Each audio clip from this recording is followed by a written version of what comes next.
Hola, ¿qué tal? Bienvenidos a esta clase correspondiente a octavo básico. En esta oportunidad vamos a tratar sobre el impacto político de las ideas ilustradas, específicamente en una segunda parte de lo que es la Revolución Francesa. El objetivo de la clase de hoy, chicos, es reconocer el legado de la Revolución en el desarrollo de los procesos revolucionarios de los siglos XVIII y XIX. Lo que vamos a ver a partir de ahora, los temas que vamos a tratar serían el contexto de Francia al inicio de la Revolución, que para los historiadores se le conoce como el Antiguo Régimen. Vamos a ver así de forma somera las etapas de la Revolución y finalmente el legado, que es lo más importante que nos deja este proceso histórico. ¿Qué vimos en la clase anterior? En este caso, en la entrega anterior vimos la independencia de los Estados Unidos, que fue como el primer caso histórico de la aplicación de las ideas del movimiento ilustrado. Hay que recordar que fue un proceso liderado por los colonos ingleses de América del Norte, motivado contra los abusos de la corona inglesa, especialmente referido a los impuestos, y que una vez lograda la independencia se aplica por primera vez las ideas ilustradas, especialmente lo que es la división de poderes y el concepto de la soberanía nacional. ¿Qué pasa en Francia en 1789? Desde el siglo XIX hasta el siglo XVIII aproximadamente, Francia se convierte en potencia europea, desplazando a España como la potencia dominante en el continente, y se destacó generalmente por ser una monarquía muy centralizada, autoritaria, en la cual la autoridad del rey, en este caso los reyes absolutos, estaba concentrado con sede en París y se trasladó con el tiempo a Versalles, que es una ciudad pequeñita muy cercana a la capital francesa. En este caso, los reyes absolutos mantuvieron como un poder demasiado centralizado y generalmente vivieron alejados de la realidad de su pueblo. En este caso, durante el periodo que hablamos desde el siglo XVII hasta el siglo XVIII, se destacaron solamente tres grandes monarcas que fueron Luis XIV, más conocido como el Rey Sol, y su nieto Luis XV. Tras la muerte de este último, accede al trono en 1774 este personaje que se llama Luis XVI. ¿Qué importancia tiene este personaje? Cualquier movimiento revolucionario que se digne de ser tiene que ocurrir bajo el gobierno de una persona que no tenga, digamos, capacidad para enfrentar estos problemas o que tuviera, en este caso, miopía política. Luis XVI en este caso se destacó por ser un buen relojero que mejor rey, se dedicaba a desarrollar actividades de interés personal y literalmente no se preocupaba de los asuntos de Estado. Aún más todavía el caso de su esposa, María Antonieta de Austria, el cual por su origen extranjero generó cierto rechazo en torno a la sociedad francesa y además su carácter y su, digamos, poca empatía con la realidad de la población de su país adoptivo le ha generado literalmente un odio de clase contra ella. Además también se suma las características de la sociedad francesa. Esta sociedad, a diferencia de Inglaterra, que estaba recién iniciando su revolución industrial, aún mantenía ciertas características feudales ya en 1789, en la cual se concentra en dos grandes grupos. El grupo privilegiado, el, el que concentra apenas el 5% de la población, está dividido en dos grandes grupos. El clero, que pertenece a los miembros de la iglesia, dividido a su vez en alto clero, compuesto por obispos, y el bajo clero, compuesto por su gran mayoría por miembros del sacerdocio, en este caso, sacerdotes urbanos, sacerdotes rurales. Incluso dentro del clero existen diferencias abismantes, porque los obispos y los jefes de los monasterios, que son los abades y las madres superioras, siempre han sido de clase alta, siempre han sido de la nobleza. En cambio, el bajo clero estaba compuesto en su mayoría por miembros del pueblo. La nobleza, que compone también un porcentaje dentro de este 5%, es todos los miembros que pertenecen a la corte, y en este caso está dividido en tres grandes grupos. La nobleza de corte, que vive con el rey en el Palacio de Versalles. Hay otra nobleza que es una nobleza de toga, que literalmente se ganó el título debido a méritos y servicios prestados a la corona, y existe también una nobleza provincial que controla las regiones de Francia. Ese sería el 5% de la población que tiene privilegio. ¿En qué sentido privilegio? Mantienen algunos beneficios como por ejemplo exención de pagar impuestos, o sea, no pagan impuestos, y además algunos privilegios que vienen desde la Edad Media.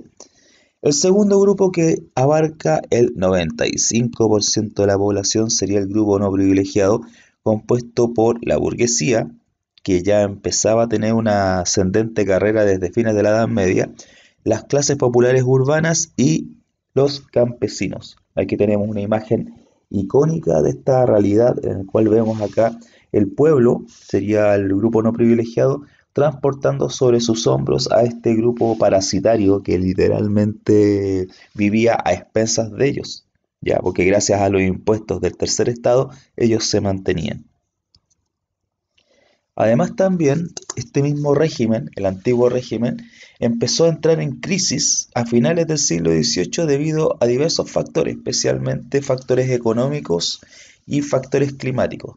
Por un lado, chiquillos, tenemos una crisis agrícola, el cual se sumó situaciones de sequías y malas cosechas, especialmente dentro de este periodo de 1788 a 1790, en el cual hubo inundaciones en las fechas no previstas, hubo periodos de sequía, 2 años de sequía seguida, y se disminuyó la producción de trigo y eso generó como consecuencia el aumento del precio de los alimentos básicos, especialmente el pan.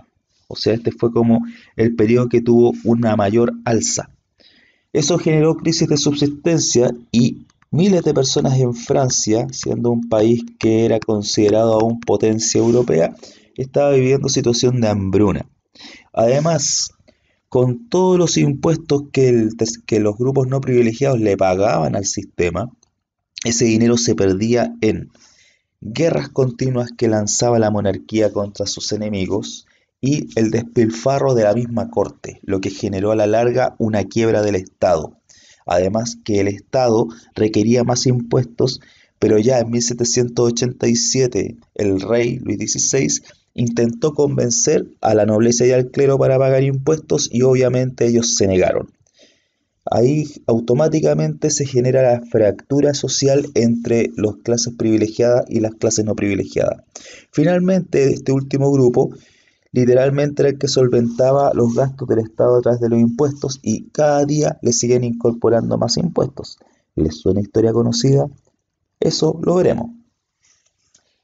Finalmente, en mayo de 1789, el monarca, ante la fuerte crisis económica, decidió abrir una vieja institución que ya existía en Francia, que eran los Estados Generales, que era una asamblea excepcional que el mismo monarca podía convocar y que reuniera a los tres estamentos de la sociedad, el clero, la nobleza y el tercer estado.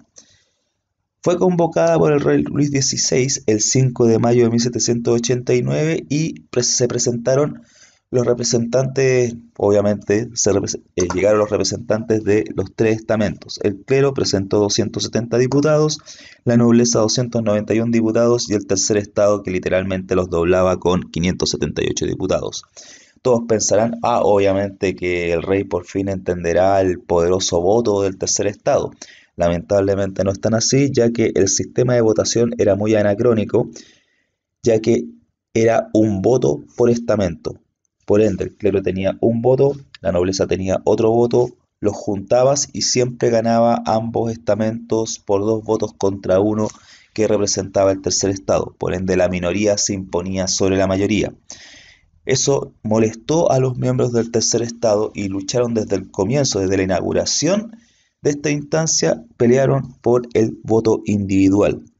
Obviamente con esto el tercer estado tendría la mayoría, pero lamentablemente eso no cuajó dentro de la nobleza y el clero y mantuvieron peleando sus privilegios. Esto provoca que los diputados del tercer estado abandonaran las sesiones y se reunieran en un sector aledaño dentro del Palacio de Versalles, que era el salón del juego de la pelota, y se organizan en Asamblea Nacional. Esto fue el 20 de junio de 1789. En ese juramento prometieron no separarse, no disolverse hasta lograr una constitución para Francia. En esa época Francia no tenía constitución, ya que estaban sometidos a un régimen de monarquía absoluta. Esto provoca diversos enfrentamientos entre los sectores del tercer estado versus la monarquía, y el gobierno de Luis XVI decidió sacar a las armas a las fuerzas mercenarias que tenía el monarca, y eso provocó fuertes enfrentamientos en las calles que conllevan al 14 de julio de 1789 a que el pueblo de París se sublevara, se apoderara del armamento de la ciudad y se dirigieran hacia la prisión de la Bastilla, que era la cárcel del Estado. Aquí vamos a ver una escena de dicho acontecimiento. La toma de esta cárcel, la liberación de los presos políticos, la ejecución de la guarnición provocó a la larga el inicio de la Revolución Francesa. Pero en este caso, la prisión de la Bastilla fue tomada como un símbolo y años después, tras su demolición, se estableció como el Día Nacional de Francia.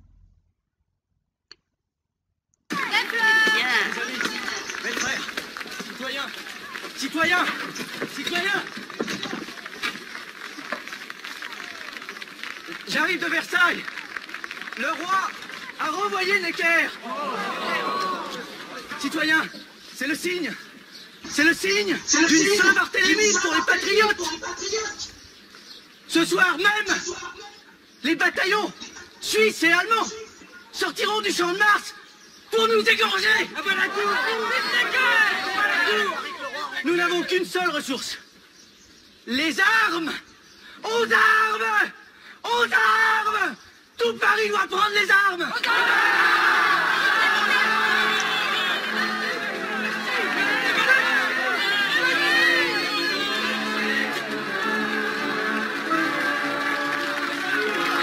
Mes amis, nous connaissons notre ennemi, mais nous devons nous reconnaître entre nous.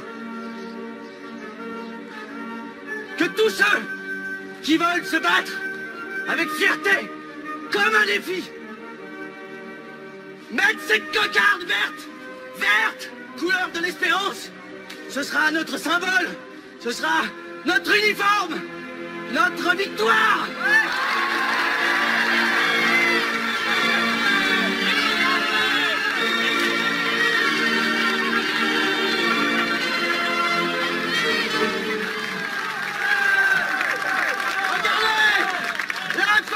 Est ici! Oui! C'est moi qui appelle mes frères à la liberté! Et vous ne m'aurez pas vivant!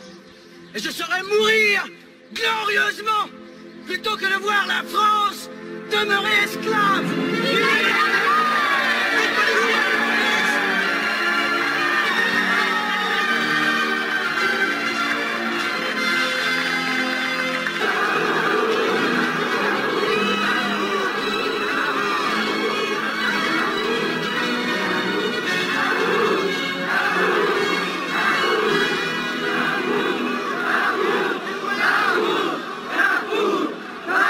Citoyens, il nous faut la Bastille. Nous voulons la Bastille. Citoyens, il faut qu'ils enlèvent les canons. Laissez passer la délégation du comité permanent de l'hôtel de ville. Où c'est vous? Allez, par là, par là. Laissez passer ces messieurs de l'hôtel de ville. Allez, écartez-vous.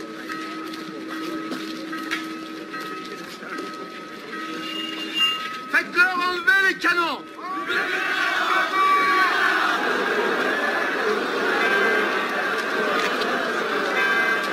Regardez, ils reculent les canons.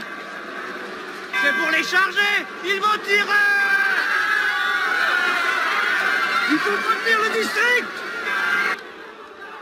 Vous voyez, monsieur Thuriot, que mes promesses ont été tenues. Il faut rendre votre forteresse, monsieur. Vous ne m'avez rien demandé de pareil. Le comité permanent de l'hôtel de ville. La Bastille est sur notre district. Et le district exige que l'on ouvre les portes de la Bastille au peuple. Comprenez, messieurs, qu'avec toutes ces innovations, il est bien difficile à un officier du roi de savoir où est son devoir.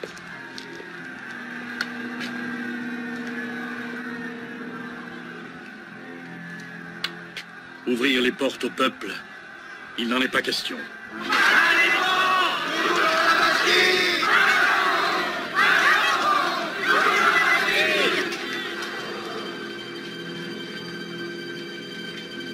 Ils nous font signe de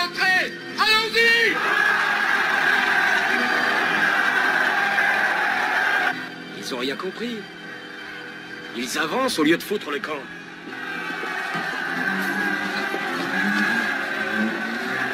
Par ici. Voilà donc votre façon de négocier. Je vais descendre pour leur parler. C'est ça, c'est ça. Au créneau, vous autres!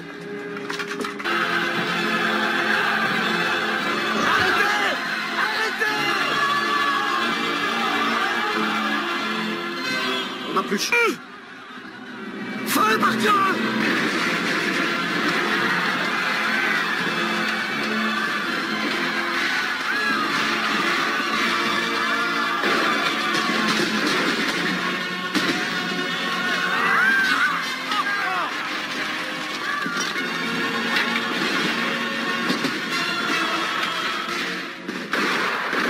Cessez le feu! Cessez le feu!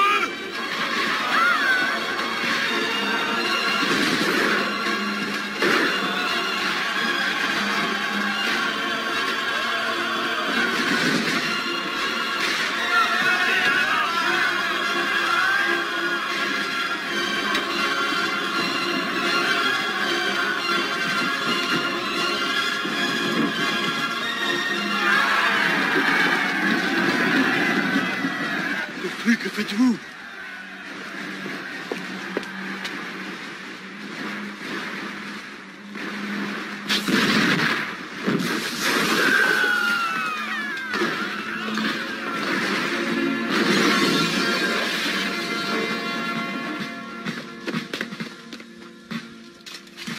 Nous sommes sauvés.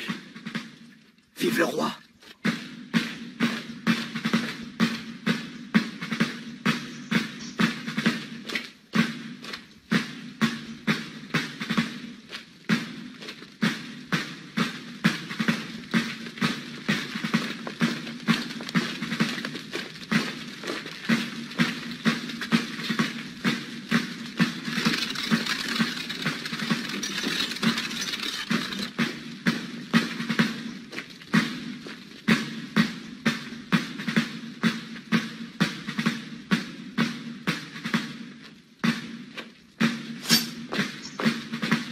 Vive la nation!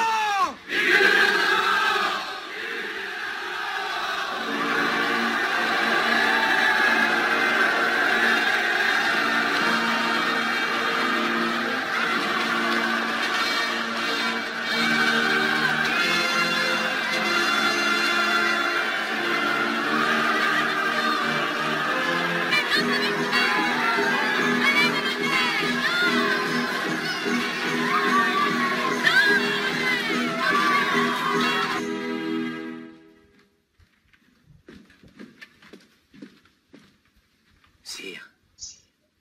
Sire. Qu'y a-t-il? Sire. Les Parisiens ont pris la Bastille.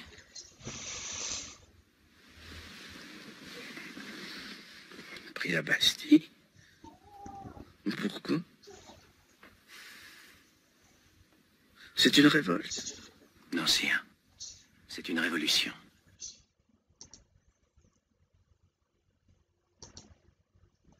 Ojo con esto, muchachos. Este acontecimiento empezó primero en París y una vez que cae la Bastilla, se produce una expansión de este proceso revolucionario por toda Francia y de ahí no paró hasta los siguientes 5 años, en la cual la revolución tuvo diversas etapas, que es lo que vamos a destacar ahora. Pero lo más importante que dejó este proceso revolucionario fue lo siguiente, se los voy a presentar. Una vez que cae la Bastilla, se producen diversas sublevaciones en el campo, se queman castillos, algunos nobles fueron asesinados y finalmente el monarca decide tomar algunas medidas, por ejemplo, la eliminación de los derechos feudales de la nobleza y el clero, y se declara a través de la Asamblea Nacional, se emite este documento que es fundamental para los derechos individuales de todos nosotros, que fue la Declaración de los Derechos del Hombre y del Ciudadano. Esto fue publicado en agosto de 1789 Se destacan algunos elementos. Por ejemplo, en el artículo primero se habla de que los hombres nacen y permanecen libres e iguales en cuanto a sus derechos. Este primer principio se incorpora casi en todas las constituciones a nivel mundial en la actualidad. El artículo 2 habla de la asociación política y la conservación de los derechos naturales e imprescriptibles del hombre, en la cual se garantizan los derechos individuales de la persona, como por ejemplo la libertad, la propiedad, la seguridad y la resistencia a la opresión, o sea, el derecho a manifestarse. El artículo 3, por ejemplo, habla de que la fuente de toda soberanía reside esencialmente en la nación. Por lo tanto, habla de que ningún individuo ni ninguna corporación pueden ser revestidos de autoridad alguna que no emane directamente de ella. También está incorporado en numerosas constituciones. Y otro ejemplo, tenemos acá el artículo 10, que nadie debe ser molestado o reprimido por sus opiniones, incluso religiosas, con tal que su manifestación no altere el orden público establecido por la ley. Eso habla de el derecho a la libertad de expresión. Por un lado, chicos, una vez que cae la Bastilla, surgen diversas etapas de la revolución, generalmente al comienzo a partir de un orden ascendente, llegando en algún momento a su momento máximo y posteriormente se empieza como a desinflar este proceso. En una primera etapa, que se llamó la etapa moderada, en la cual la burguesía encabeza este proceso y abarca desde 1789 a 1792, finalmente, después de la toma de la Bastilla y la aprobación de los derechos del hombre y del ciudadano, se establece una constitución finalmente, se logra el objetivo de crear una constitución para Francia, que es en 1791 se aprueba la primera constitución del país, el cual establece una monarquía constitucional, manteniéndose Luis XVI en el trono. Al comienzo Luis XVI jura esta constitución, pero después se arrepiente y decide huir del país, pero es capturado en la frontera y devuelto a París y automáticamente su popularidad se va en picada. Además, también Francia enfrenta una serie de conflictos externos contra otros países que buscan aplastar la revolución y restaurar el absolutismo. Y se le acusa al rey Luis XVI, de forma indirecta, de estar conspirando contra la revolución. Eso provoca su caída en 1792 y la proclamación de la Primera República. ¿Qué pasa con el rey Luis XVI en esta etapa, que es la etapa revolucionaria? Es juzgado y ejecutado. Esta etapa fue muy breve, abarcó desde finales de 1792 hasta 1794, y obviamente al proclamarse la Primera República se elimina lo que es la Asamblea y se crea un organismo similar llamado la Convención Nacional. Se elimina la Constitución de 1791 y se crea una Constitución republicana, que es la de 1793, en el cual el Poder Ejecutivo queda en manos de un comité de salvación pública encabezado por uno de los ideólogos de la revolución llamado Maximiliano Robespierre. Este personaje encabeza un proceso llamado el Terror, el cual fue un proceso de, literalmente como el nombre lo dice, de violencia revolucionaria, el cual miles de personas mueren ejecutadas a través de la guillotina o reprimidas en otros lugares del país debido al contexto de guerra, crisis política interna y también una especie de guerra civil que se dio en Francia dentro de este periodo. Además también, durante la etapa revolucionaria, ya la burguesía fue desplazada del poder y asume por primera vez el pueblo. Por ende se generaron algunos cambios, se establece en un calendario revolucionario, se cambian los meses del año tradicionales y se establecen meses nuevos en base a fenómenos de la naturaleza. Ya no estamos hablando de 1792, sino que se habla del año 1 de la República, por lo tanto estamos hablando de un proceso de refundación de Francia gracias a la revolución. Además también se produce un proceso de descristianización del país. Se persigue al clero, se ejecutan sacerdotes, se cierran o se incendian las iglesias y se establece una nueva religión en Francia en base a la razón. Finalmente el gobierno de Robespierre cae a través de un contragolpe y se restaura nuevamente el poder de la burguesía a través de una nueva constitución que elimina la presencia popular en el gobierno y surge una etapa burguesa que abarca desde 1795 hasta 1799. Según esta nueva constitución, el poder queda en manos de un directorio o un grupo de 5 personas que dirigen el país, más un poder legislativo bicameral. La revolución pierde impulso debido a que este sector burgués era más conservador y empezó a perseguir a los miembros más revolucionarios, y empiezan a surgir los militares en la política, los cuales ellos ya estaban literalmente molestos con el desorden imperante, y uno de ellos, un general llamado Napoleón Bonaparte, finalmente da un golpe de estado en noviembre de 1799, poniendo punto final a la revolución e instaurando una etapa autoritaria que dura hasta 1815. El gobierno de Napoleón Bonaparte podemos decir que es un continuador de la revolución, pero literalmente con tintes autoritarios, y que posteriormente, en 1804, pasa a convertirse en el primer imperio francés. Napoleón finalmente es derrotado a través de diversas guerras contra su persona y es expulsado de Europa y termina en un exilio en las costas del Atlántico. ¿Cuál fue el principal legado que deja la Revolución Francesa? Por un lado, la revolución nos deja el ideario republicano, el cual se inspira en los principios de soberanía popular, división de poderes, tolerancia, libertad e igualdad propuestos por la Ilustración. Además, este modelo republicano está asegurado por una constitución. Obviamente que en 1791 se mantiene la monarquía absoluta, la monarquía a través de una monarquía constitucional, pero a contar de 1793 ya se habla de una república propiamente tal. Además también, la gracia del ideario republicano es que ya incorpora a otros grupos que antes estaban marginados de las decisiones políticas. En un momento se incorpora la burguesía y posteriormente se incorpora el pueblo. ¿Cómo se manifiesta esta inclusión? A través del sufragio.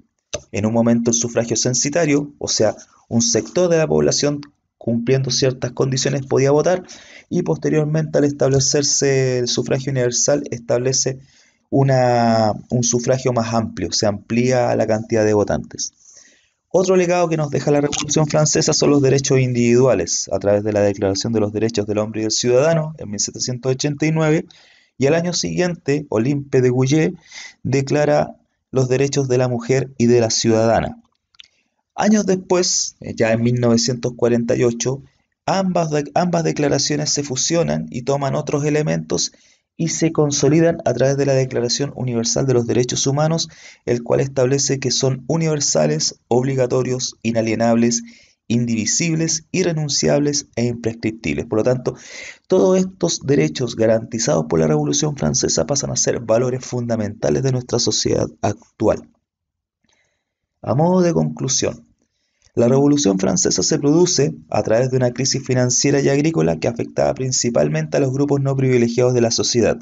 Por ende, obviamente, fue un conflicto entre grupos privilegiados, que era la nobleza y el clero, versus la mayoría de la población que literalmente no estaba viviendo bien y exigían igualdad.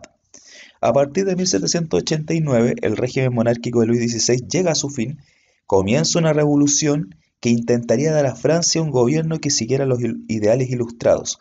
En algún momento estuvo resultando muy bien este proceso revolucionario, pero a partir del terror empieza a ponerse más extremista, y tras su derrocamiento la revolución ya pierde impulso. Además que el proceso revolucionario en sí duró una década, por ende el proceso en sí se estaba agotando, pero se estaba agotando en Francia, pero su influencia se expandió a todo el continente europeo gracias a Napoleón Bonaparte, que impone un régimen autoritario en Francia, pero expande los ideales revolucionarios hacia Europa. Como principal legado de la revolución se destacan el ideario republicano, el concepto de república en sí y la consolidación de los derechos individuales. A partir de ahora vamos a aplicar, muchachos, el siguiente ejercicio. Tenemos acá un extracto de la Constitución francesa de 1791 que dice lo siguiente: ya no hay ni nobleza, ni títulos de pares, ni distinciones hereditarias, ni distinciones de órdenes, ni régimen feudal, ni justicia patrimonial, ni ninguno de los títulos, denominaciones y prerrogativas que derivaban de ellos, ni ningún orden de caballería, ni ninguna de las corporaciones o decoraciones para los cuales se exigían pruebas de nobleza o que suponían distinciones de nacimiento, ni ninguna otra superioridad que la de los funcionarios públicos en el ejercicio de sus funciones. Ya no hay para ninguna parte de la nación, ni para ningún individuo, ningún privilegio, ni excepción al derecho común de todos los franceses. Ya no hay ni cofradías, ni corporaciones de profesiones, artes y oficios.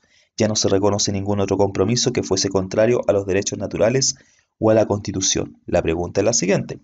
¿Cuál de los siguientes principios se desprende del fragmento de la Constitución?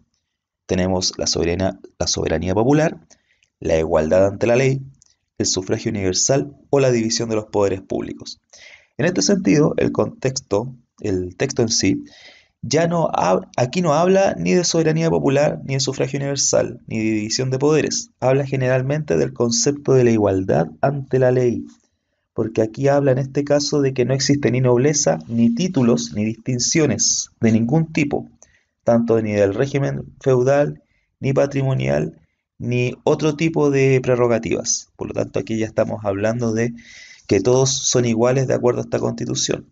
Además, tampoco se habla de condecoraciones, ni reconocimiento corporativo, ni menos pruebas de nobleza. Por ende, el principio que se desprende de esta Constitución sería el concepto de igualdad ante la ley. Ya, muchachos, esta ha sido la clase de hoy, espero que les haya gustado. Revisen el texto del estudiante, páginas 144 a 149, y además revisen estos enlaces que serían la Revolución Francesa según Academia Play, la importancia que tuvo Napoleón Bonaparte también a través de Academia Play, y una versión alternativa de la Revolución Francesa que lo plantea el canal Encuentro.